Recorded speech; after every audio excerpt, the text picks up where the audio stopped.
إن الحمد لله نحمده ونستعينه ونستغفره ونعوذ بالله من شرور أنفسنا ومن سيئات أعمالنا من يهده الله فلا مضل له ومن يضلل فلا هادي له واشهد أن لا إله إلا الله وحده لا شريك له واشهد أن نبينا محمدا عبده ورسوله يا أيها الذين آمنوا اتقوا الله حق تقاته ولا تموتن إلا وأنتم مسلمون يا أيها الناس اتقوا ربكم الذي خلقكم من نفس واحدة وخلق منها زوجها وبث منهما رجالا كثيرا ونساء واتقوا الله الذي تساءلون به والأرحام إن الله كان عليكم رقيبا يا أيها الذين آمنوا اتقوا الله وقولوا قولا سديدا يصلح لكم أعمالكم ويغفر لكم ذنوبكم ومن يطع الله ورسوله فقد فاز فوزا عظيما أما بعد فإن أصدق الحديث كلام الله تعالى وأحسن الهدي هدي نبينا محمد صلى الله عليه وسلم وإن شر الأمور محدثاتها وكل محدثات بدعة وكل بدعة ضلالة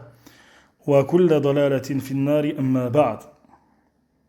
Donc on va parler durant ce cours des situations durant lesquelles l'invocation est plus enclin à être acceptée de la part d'Allah tabaraka wa ta'ala. Avant de citer ces situations, donc on va citer 20 situations en tout. Dans l'intégralité de ces situations, 10 durant ce cours et 10 durant le prochain cours, Inch'Allah ta'ala. Avant de citer ces situations, il est comme de rappeler que l'invocation, bien évidemment, fait partie des plus immenses actes d'adoration qu'Allah ta'ala a légiféré. Et Cheikh Ibn Baz, rahimahullah ta'ala, nous rappelle notamment, et il nous dit فَإِنَّ اللَّهَ شَرَعَ لِعِبَادِهِ الدُّعَاء. Certes, Allah a légiféré pour ses serviteurs l'invocation. وَأَمَرَهُمْ بِذَلِكَ, il leur a ordonné ceci. وَوَعَدُهُمُ الْإِجَابَةِ, et il leur a promis le fait de répondre à cette invocation. Et il nous cite la parole d'Allah Azza wa Jal, قال سبحانه ادعوني استجب لكم. C'est référence à la parole d'Allah Ta'ala. وقال ربكم ادعوني استجب لكم. Et certes, votre Seigneur a dit, invoquez-moi, je vous répondrai. إن الذين يستكبرون عن عبادتي سيدخلون جهنم داخرين. Certes, ceux qui s'enflent d'orgueil quant à mon adoration, et on remarque qu'Allah Ta'ala a appelé dans ce verset l'invocation adoration. Quant à ceux qui s'enflent d'orgueil quant à mon adoration, ils rentreront en enfer humiliés. Et Allah Ta'ala a dit dans l'autre verset وَإِذَا سَأَلَكَ عِبَادِي عَنِّي فَإِنِّي قَرِيبٌ. Et si mes serviteurs te demandent à mon sujet, je suis certes proche. Je réponds à l'invocation de celui qui m'invoque lorsqu'il m'invoque.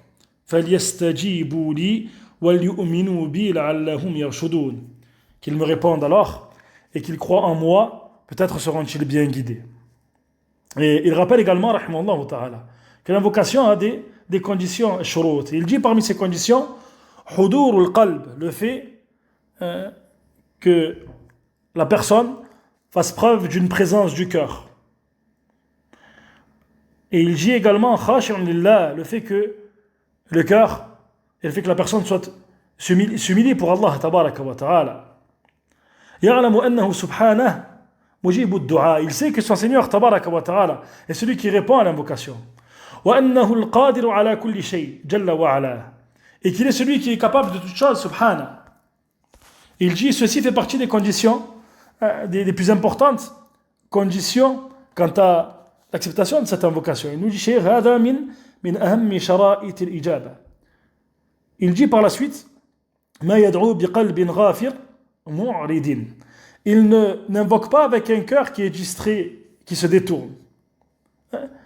Il dit il fait face à Allah avec son cœur. Il espère le fait qu'Allah Ta'ala réponde à son invocation. Il sait qu'Allah Ta'ala est capable de toutes choses. Parmi ce que Cheikh a mis en garde dans ce sujet, il dit, parmi ceci, il incombe de faire attention. Le fait que la personne fasse attention à consommer, à manger ce qui est illicite, al-haram. كون الإنسان يعتني بمأكله ومشربه وملبسه بأن يكون من الحلال. Et que la personne s'intéresse particulièrement à ce qu'il mange, à sa nourriture, à sa boisson et à ses vêtements. Le fait que ceci émane de ce qui est licite. Il s'écarte de ce qu'Allah Ta'ala a interdit comme intérêt usuraire. وسائر الأكساب المحرمة. Et l'ensemble des gains et des profits qui sont interdits. Et il a cité la parole du prophète sallallahu alayhi wa sallam, le hadith Inna Allah ta'ala tayyib wa la yaqbalu illa tayyiba. Allah ta'ala est certes tayyib, il est bon subhanahu wa ta'ala, il n'accepte que ce qui est bon. Wa inna Allah amara al-mu'minina bima amara bihi al-mursalin. Et certes Allah a ordonné aux croyants ce qu'il a ordonné aux messagers. فقال تعالى يا أيها الرسل كلوا من الطيبات وعملوا صالحا. Allah ta'ala a dit dans le sens du verset, ô vous les messagers, mangez de ce qui est licite et accomplissez de bonnes œuvres. Et on sait que la bonne œuvre, al-amal salih, c'est celle qui est faite purement et exclusivement pour Allah ta'ala et qui est conforme à la sunna du prophète sallallahu alayhi wa sallam. وقال تعالى يا أيها الذين آمنوا كلوا من طيبات ما رزقناكم واشكروا لله. Dans le sens du verset, ô vous qui avez cru, mangez des bonnes choses que nous vous avons accordées comme subsistance et soyez reconnaissants envers Allah. Et la suite du hadith, ثم ذكر الرجل يطيل السفر. Puis il a cité un homme qui voyage longuement. أشعث أغبر. Il a les cheveux ébouriffés et il est recouvert de poussière. يمد يديه إلى السماء. Il tend ses mains vers le ciel. يا رب يا رب ومطعمه حرام ومشربه حرام وملبسه حرام وغذي بالحرام. Et voilà que sa nourriture est illicite et sa boisson est illicite et ses vêtements sont illicites et il a été nourri par ce qui est illicite. فأنا يستجاب لذلك. Comment serait-il exaucé quant à ceci? Et cette parole, la parole du prophète sallallahu alayhi wa sallam, فأنا يستجاب لذلك, comme le rappelle Cheikh Abdel Muhsin al-Abbad dans l'explication des 40 hadiths de l'imam Nawawi, il nous rappelle ici que ce qui est voulu, c'est al-istib'ad, le fait de montrer que cet homme est loin du fait que son invocation soit exaucée de la part d'Allah Ta'ala.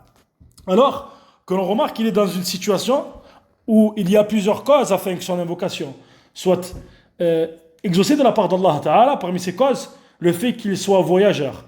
Parmi ces causes, le fait que ce ne soit pas simplement un voyage simple, mais il s'agit d'un long voyage. Parmi ce qui prouve ceci, qu'il est voyageur, le fait qu'il soit ébouriffé et recouvert de poussière. Ceci fait partie des signes à travers lesquels on reconnaît un voyageur. Parmi ceux-ci, le fait qu'il tend ses mains vers le ciel et il invoque Allah Ta'ala en insistant, le fait d'insister durant son invocation. Parmi ceux-ci, le fait qu'il invoque Allah à travers un des noms d'Allah Ta'ala, il dit Ya Rabbi, oh mon Seigneur, oh mon Seigneur. Et malgré toutes ces causes, qui sont des causes à travers lesquelles l'invocation est plus enclin d'être acceptée de la part d'Allah Ta'ala, voilà qu'il y a plusieurs empêchements, mawani', quant au fait que son invocation soit exaucée, et parmi ceux-ci, le fait que sa nourriture est illicite, le fait que sa boisson est illicite, et le fait que ses vêtements sont illicites. Donc c'est pour ça qu'il incombe de rappeler ces quelques points, et parmi ce qu'il incombe de rappeler, c'est que bien évidemment, t'es permis d'invoquer Allah Azza wa Jalla en toute situation, à tout instant, du jour et de la nuit. Cependant, les situations que l'on va citer sont des situations où l'invocation, il est plus enclin que l'invocation soit acceptée de la part d'Allah Tabaraka wa Ta'ala. La première de ces situations que nous citons, c'est la nuit du destin, Laylatul Qadr. Voilà que le prophète sallallahu alayhi wa sallam nous rappelle au sujet de cette nuit dans le hadith de Aïcha, alors que Aïcha a questionné le prophète sallallahu alayhi wa sallam et qu'elle a dit Ya Rasulallah, أرأيت إن علمت أي ليلة القدر ما أقول فيها. Elle a dit ô messager d'Allah, vois-tu, si je sais quelle nuit est la nuit du destin, que dois-je dire durant celle-ci?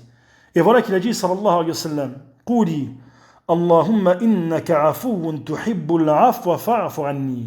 Dans le sens de l'invocation, ô Allah, tu es certes afou, celui qui pardonne beaucoup, et tu aimes le pardon, al-afw, ainsi pardonne-moi. Donc la première de ces situations durant lesquelles l'invocation est plus enclin d'être acceptée de la part d'Allah Tabaraka wa Ta'ala, c'est donc Laylatul Qadr. Al-Mawdi'u Thani, la deuxième situation, c'est la situation du dernier tiers de la nuit. Voilà que le prophète sallallahu alayhi wa sallam nous dit dans le hadith ينزل ربنا تبارك وتعالى كل ليلة إلى السماء الدنيا حين يبقى ثلث الليل الآخر. Notre Seigneur Tabaraka wa Ta'ala descend chaque nuit au niveau du ciel de la vie de ce moment lorsqu'il reste le dernier tiers de la nuit, lors du dernier tiers de la nuit. Yaqul, et il dit subhana man yad'uni fa astajib lah. Il y a ici la preuve. Qui m'invoque, je lui réponds alors. Man yas'aluni fa u'atiyah. Et qui me demande, je lui donne alors.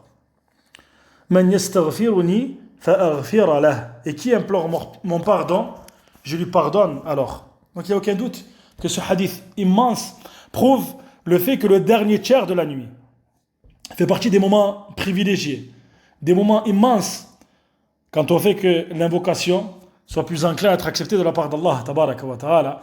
Et il y a à travers bien évidemment ce hadith la preuve du mérite immense de ce temps au sujet duquel nous sommes insouciants de manière générale, au sujet duquel nous sommes insouciants, wallahu al-musta'an. Et parmi ce qu'il est comme de rappeler, c'est que la descente d'Allah tabaraka wa ta'ala fait partie des attributs d'action, ce qu'on appelle sifatul fi'liya, des attributs d'action d'Allah tabaraka wa ta'ala, c'est-à-dire des attributs qui sont reliés à la volonté d'Allah azza wa jal.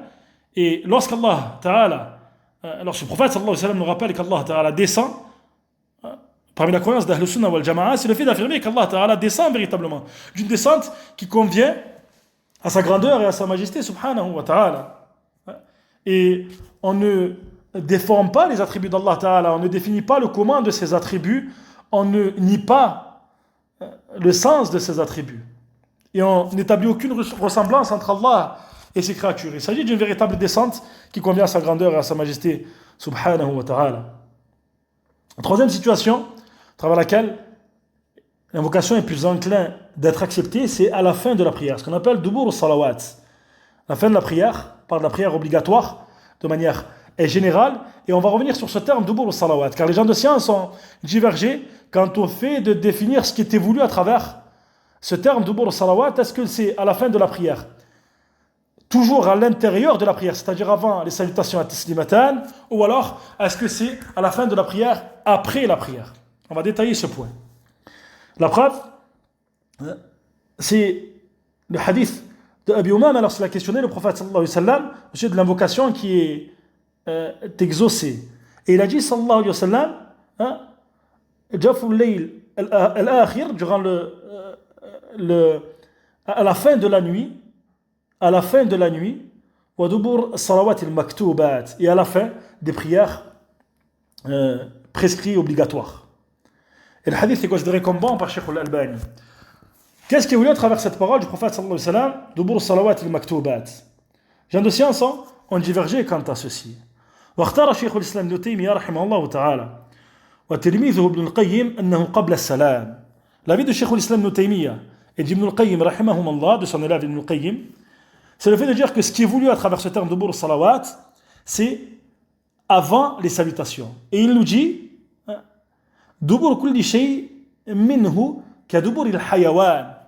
Le terme, lorsque tu dis dubur kulli shay, c'est-à-dire la fin de toute chose, c'est le fait qu'elle fait partie de cette chose, comme lorsque tu dis dubur al-hayawan, c'est-à-dire l'arrière d'une bête. Donc il y a doute que l'arrière d'une bête fait partie de la bête. Donc, ce qui est voulu à travers le terme dubur salawat, selon la parole prépondérante, wallahu a'lam, c'est le fait que ceci concerne l'intérieur de la prière, c'est-à-dire le fait que l'invocation soit effectuée à l'intérieur de la prière, durant la prière, et non pas après la prière. Et c'est également la parole de l'avis de Cheikh Ibn Uthaymin dans cette question-là. C'est également la parole de Cheikh Ibn Uthaymin dans cette question-là. Et il nous dit notamment Cheikh Ibn Uthaymin, Allah Ta'ala a dit فَإِذَا قَضَيْتُمُ الصَّلَاةَ فَاذْكُرُوا اللَّهَ. Et lorsque vous avez terminé, achevé la prière, فَاذْكُرُوا اللَّهَ, évoquez Allah. Ce qui est légiféré après la prière, ainsi, c'est le dhikr. Ce qui est légiféré après la prière, c'est le dhikr. Lorsque tu dis Subhanallah, Alhamdulillah, Allahu Akbar. Et autres parmi les adhkar qui ont été rapportés de manière authentique. Et il nous dit وَلَيْسَ فِيهِ الْأَمْرُ بِالدُّعَاءِ وعلى هذا فنقول ما ورد مقيدا بدبر الصلاة فإن كان ذكر فهو بعد السلام وإن كان دعاء فهو قبل السلام والدعاء أدبر الصلوات يكون قبل السلام. Il nous dit رحمه الله تعالى, il n'y a pas l'ordre à travers ce verset, فإذا قضيتم الصلاة فاذكروا الله, il n'y a pas l'ordre de l'invocation ad-du'a. Ainsi nous disons que ce qui a été rapporté et rattaché avec le terme dubur salah, lorsqu'il s'agit d'un vikr, lorsqu'il s'agit de l'évocation, alors il est prononcé après les salutations. Et lorsqu'il s'agit de l'invocation ad-du'a, alors elle est prononcée avant la salutation. Et ad-du'a, lorsqu'on parle de l'invocation adbar al-salawat, à la fin de la prière avec ce terme dubur adbar, elle a lieu donc avant les salutations. La quatrième situation durant laquelle l'invocation est plus enclin à être acceptée de la part d'Allah Ta'ala, c'est entre l'adhan et l'iqama. Entre l'adhan et l'iqama. Et c'est à cause du hadith authentique dans lequel le prophète sallallahu alayhi wa sallam a dit Ad-du'a bayna al-adhan wa al-iqama mustajab fad'u. Il dit sallallahu alayhi wa sallam dans le sens du hadith, l'invocation entre al-adhan et al-iqama est acceptée, invoquée, ainsi invoquée. Et dans un autre hadith, il a dit sallallahu alayhi wa sallam الدعاء لا يرد بين الأذان والإقامة قالوا أي الصحابة فماذا نقول يا رسول الله فقال صلى الله عليه وسلم سلوا الله العافية في الدنيا والآخرة. Il a dit sallallahu alayhi wa sallam dans l'autre hadith, l'invocation n'est pas rejetée entre l'adhan et l'iqama. Ils ont dit, c'est-à-dire les compagnons ont dit, questionné le prophète sallallahu alayhi wa sallam, que devons-nous dire ô messager d'Allah? Il dit sallallahu alayhi wa sallam, demandez à Allah la préservation, al-afiya, dans cette vie, fi dunya, et dans l'au-delà, wal akhirah. La cinquième situation durant laquelle l'invocation est plus propice, plus enclin à être acceptée de la part d'Allah Ta'ala, c'est lors de la descente de la pluie. عند نزول الغيث, comme dans le hadith de Sahl ibn Sa'd, dans lequel le prophète sallallahu alayhi wa sallam a dit Thintan, ma turaddan, deux, c'est-à-dire deux invocations, ne sont pas rejetées. Ad-du'a ou 'inda an-nida, l'invocation durant l'appel, c'est-à-dire ce qui est voulu à travers un nida, c'est l'adhan bien évidemment, et on en a parlé juste avant, wa tahta al-matar, et sous la pluie. Donc l'invocation qui est effectuée en temps de pluie fait partie des invocations qui sont les plus enclins à être acceptées de la part d'Allah tabaraka wa ta'ala et à être exaucées de la part d'Allah. La sixième situation, al-mawdi'u sadis, durant laquelle l'invocation est plus enclin d'être acceptée de la part d'Allah Ta'ala. C'est un temps spécifique durant la nuit. C'est un temps spécifique durant la nuit. À cause du hadith, la parole du prophète sallallahu alayhi wa sallam, Inna min al-layli sa'a la yuwafiquha 'abdun muslim yas'alu Allah khayra illa a'tahu iyyah. Il y a une heure, il y a un moment durant la nuit.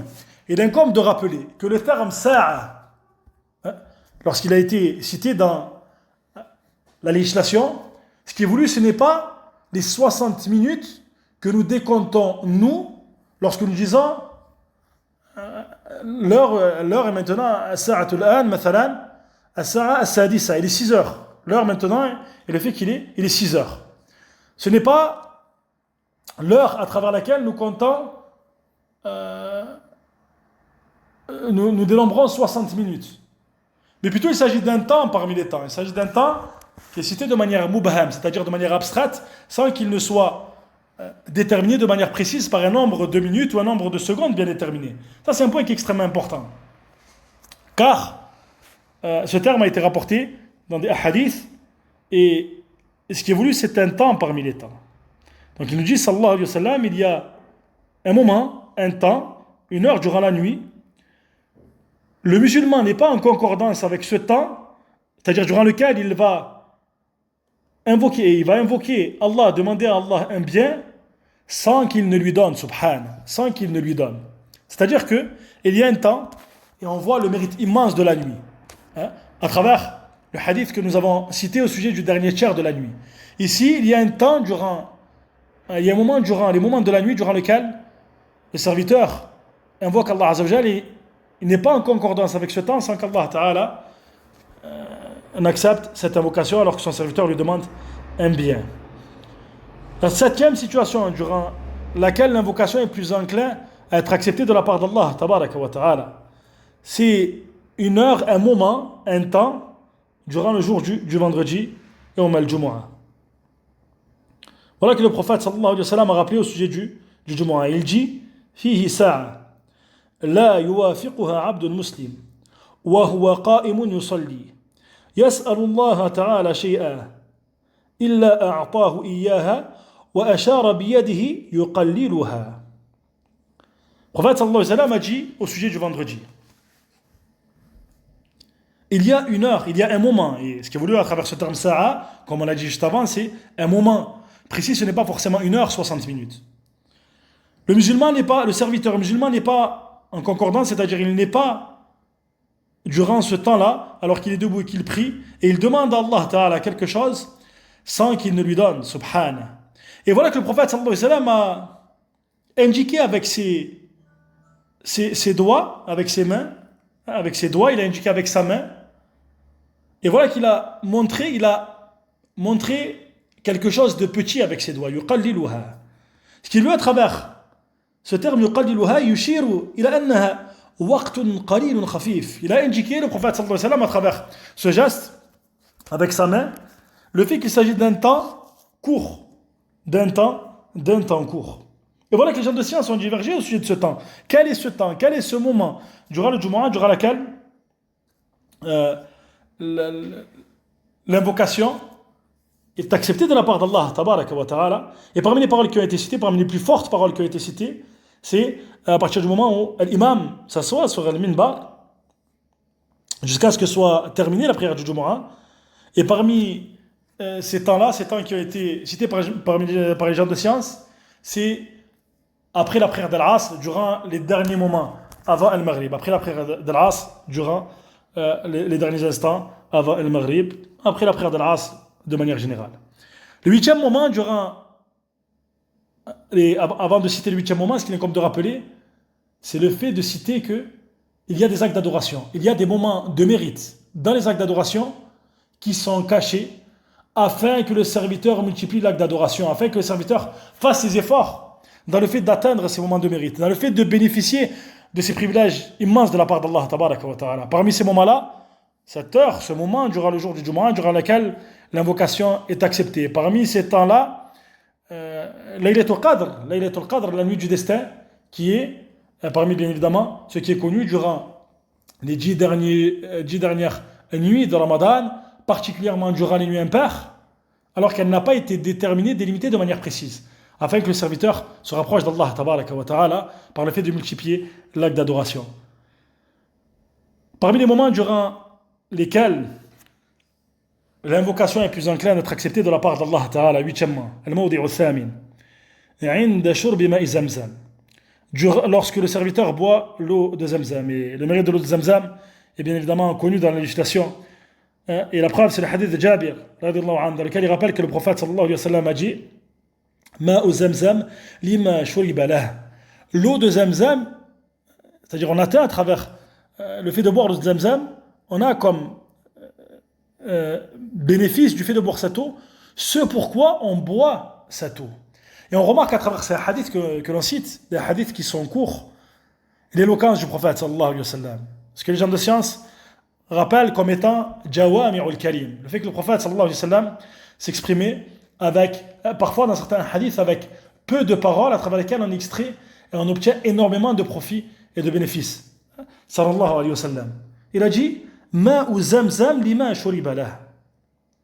C'est-à-dire, celui qui boit l'eau de Zamzam et qui boit l'eau de Zamzam et qui invoque Allah tabaraka wa ta'ala avec un objectif précis pour lequel il boit cette eau de Zamzam en espérant ce qu'il espère parmi ce qui le préoccupe, parmi les affaires de la vie de ce moment ou les affaires de l'au-delà, à travers le besoin qu'il a, voilà qu'il l'obtient. Voilà qu'il obtient lorsqu'il boit cette eau de Zamzam, bien évidemment, avec le mérite que cette eau a. Et ceci est général. Ceci est général, quelle que soit l'intention qu'a le serviteur, à travers le fait de boire cette eau de Zamzam, que ce soit dans le fait qu'Allah tabaraka wa ta'ala lui octroie quelque chose, et lui accorde comme bienfait quelque chose de bénéfique, ou alors lui repousse un mal. La 9e situation durant laquelle l'invocation est plus enclin d'être acceptée de la part d'Allah tabaraka wa ta'ala, c'est durant la prosternation as-sujud. Voilà que le prophète sallallahu alayhi wa sallam a dit dans le hadith: أقرب ما يكون العبد من ربه وهو ساجد فأكثر الدعاء. Dans le sens du hadith, le moment, la situation durant laquelle le serviteur est le plus proche de son Seigneur, c'est lorsqu'il est prosterné, lorsque le serviteur est prosterné. Ainsi multiplier l'invocation. Et ce, car le fait que le serviteur pose son nez et son front sur la terre alors qu'il est prosterné, alors qu'il fait preuve d'humilité, il s'humilie pour son Seigneur, tabaraka wa ta'ala, fait preuve de modestie, d'humilité, de khushu', yatadallal li rabbihi tabaraka wa ta'ala. Voilà que ceci est plus enclin au fait que son cœur s'humilie pour Allah tabaraka wa ta'ala, et ainsi au fait que son invocation soit plus enclin à être acceptée de la part d'Allah tabaraka wa ta'ala. Parmi ce qu'il incombe de rappeler, c'est l'erreur que beaucoup de personnes commettent alors qu'il est prosterné. Et parmi les moments privilégiés également, la fin de la prière, comme on l'a cité, avant les salutations. Certaines personnes, alors qu'il a prononcé le tashahhud, alors qu'il a prononcé as-salat al-ibrahimiyya, voilà qu'il n'invoque pas. Voilà qu'il invoque peut-être d'une invocation, et voilà que l'imam n'a pas prononcé les deux salutations, et il reste ainsi. Il ne dit rien, alors qu'il n'est pas légiféré de se taire dans cette situation. Mais plutôt, la personne ne prononce pas d'invocation à ce moment-là, alors qu'il fait partie d'une situation, il fait partie des situations privilégiées durant lesquelles l'invocation est plus enclin à être acceptée. Mais par contre, il ne va pas manquer, après sa prière, de lever ses mains et d'invoquer Allah tabaraka wa ta'ala. C'est-à-dire qu'il a délaissé un moment qui est meilleur, comme le rappelle Cheikh Ibn Uthaymin, alors qu'il est en conversation secrète avec son Seigneur tabaraka wa ta'ala. Yunaji rabbahu fi hadihi as-salat al-azima. Il est en conversation secrète avec son Seigneur tabaraka wa ta'ala. Il va se taire, il ne va pas profiter de ce moment privilégié, et il va préférer plutôt invoquer son Seigneur alors qu'il est sorti de cette prière après le taslim. Wala hawla wala quwwata illa billah. Wa sababu dhalika al-jahl. Ce n'est autre que l'ignorance, que le fait de suivre aveuglément ce que les gens autour de lui, dans l'endroit dans lequel il habite. Ou alors, ce qu'on lui a enseigné depuis qu'il est petit, alors qu'il n'a pas cherché à vérifier la véracité de ces informations. Donc ça, c'est une erreur immense, et c'est un égarement. Le fait, bien évidemment, de délaisser ce qui est meilleur pour ce qui n'est pas meilleur.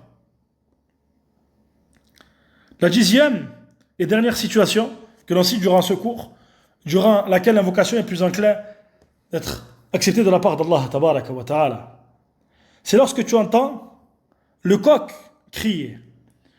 Voilà que le prophète sallallahu alayhi wa sallam a dit dans le hadith: إذا سمعتم صياح الديكة فاسألوا الله تعالى من فضله فإنها رأت ملكا وإذا سمعتم نهيق الحمار فتعوذوا بالله من الشيطان فإنها رأت شيطانا. Voilà que le prophète sallallahu alayhi wa sallam a dit dans le hadith: lorsque vous entendez le cri du coq, et parmi ce qui est connu, c'est le fait qu'on a l'habitude d'entendre le cri du coq en général le matin. Si le prophète sallallahu alayhi wa sallam dit: lorsque vous entendez le cri du coq, demandez à Allah ta'ala de sa grâce, min fadli. Tu entends le cri du coq, tu dis par exemple: Allahumma inni as'aluka min fadlika al-azim. Oh Allah, je te demande de ta grâce immense. Et le fa, le dad et le lam dans la langue arabe fait référence à ce qu'il y a en plus. Donc tu demandes à Allah tabaraka wa ta'ala qu'il t'accorde de sa grâce. Tu invoques Allah ta'ala. Le prophète sallallahu alayhi wa sallam nous dit: car il a certes vu un ange. Car le coq a certes vu un ange. Et lorsque vous entendez le cri de l'âne, alors réfugiez-vous, cherchez le refuge auprès d'Allah tabaraka wa ta'ala contre al-shaytan, contre le diable, al-shaytan. Car il a certes vu, c'est-à-dire l'âne, il a certes vu un diable, al-shaytan. Et Allah ta'ala nous rappelle que la voix la plus détestée est la voix de l'âne. Inna ankara al-aswat la sawtul hamir. Certes, la voix la plus détestée est la voix de l'âne. Wallahu ta'ala a'lam wa ahkam. Subhanaka Allahumma wa bihamdik. Ashhadu an la ilaha illa ant. Astaghfiruka wa atubu ilayk. Wa akhiru da'wana anil hamdulillahi rabbil alamin.